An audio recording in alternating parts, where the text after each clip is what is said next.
Good morning! Hi sa mga followers dyan, sa mga subscriber dyan. Tayo magluluto ng igado. Ito ang ating atay. Atay ng baboy. Meron tayo sibuyas. At siyempre bawang. Sibuyas, bawang. At ito naman ang ating pork. Minerinate ko lang sa tuyo ng saglit lang para magkaroon ng lasa ang ating pork. Guys, habang naghihintay tayo ng kalan, dahil may nakasalang pa, maghihiwa muna tayo ng carrots para sa ating igado. Yan. Guys, mahaba ang hiwala ng carrots, guys, para maganda.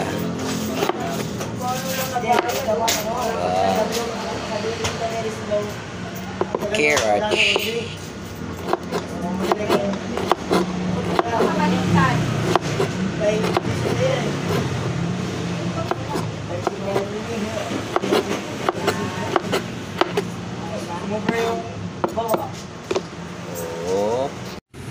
Ayan, luto na ang ating bicol. Kaya susunod na natin ang ating igado. And guys, gisahin na natin ang ating bawang, ang sibuyas,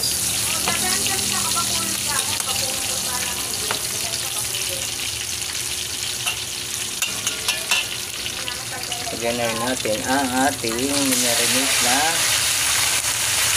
pork para sa ating igado.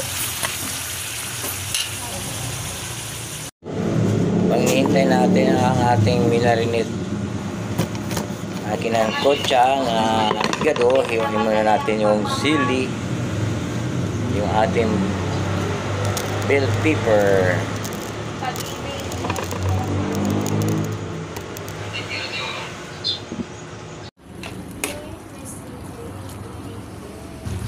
ayan, malambot na ang ating pork.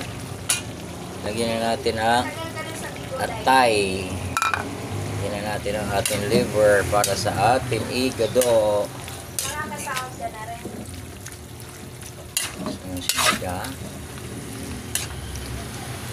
Sorry ha, hindi ko nasisentro yung camera kasi hawak ko lang.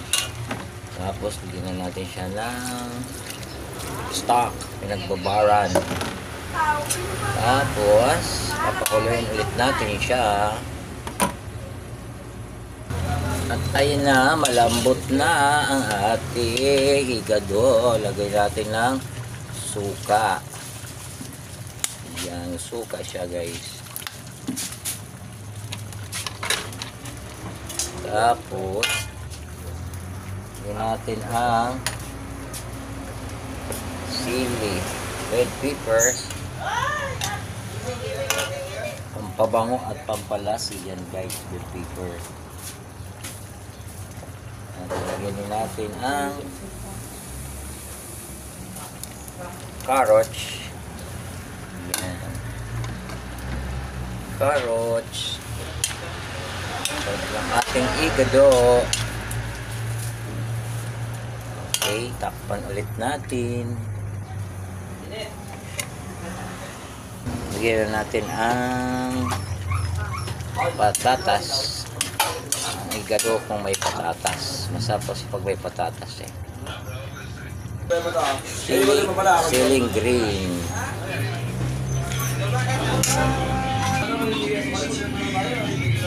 Okay, luto na ang ating igado guys. Thank you for watching. Ayan, thank you for watching. God bless all. Bye. Igado.